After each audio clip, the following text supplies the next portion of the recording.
जय जोहार। छत्तीसगढ़ी प्रमुख प्रादेशिक समाचार के संग मैं सोहेल खानी अजदानी। प्रधानमंत्री नरेंद्र मोदी हा कहीन है कि छत्तीसगढ़ में सत्ता मिले के बाद भारतीय जनता पार्टी के सरकार ऊंचा कीमत में ज्यादा धान खरीदी करही।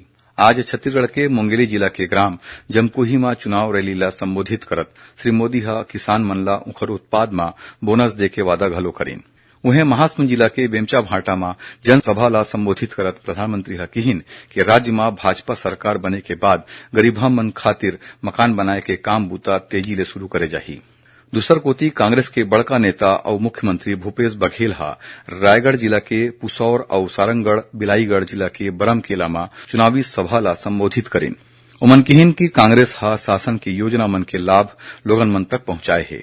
भाजपा के बड़का नेता और केंद्रीय मंत्री धर्मेंद्र प्रधान हा आज रायपुर में राखे गे पत्रकार वार्ता में राज्य के कांग्रेस सरकार ऊपर गरीबा मन ला आवास नहीं देके संगे संग शराब ला रोके में नाकाम रहे के आरोप लगाइन।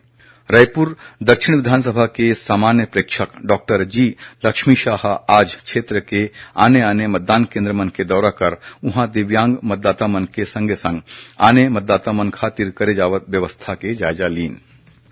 भारत निर्वाचन आयोग हा विधानसभा चुनाई बर इलेक्ट्रॉनिक और सोशल मीडिया के संगे संग प्रिंट मीडिया में विज्ञापन के प्रकाशन संबंधी दिशा निर्देश जारी करीन है।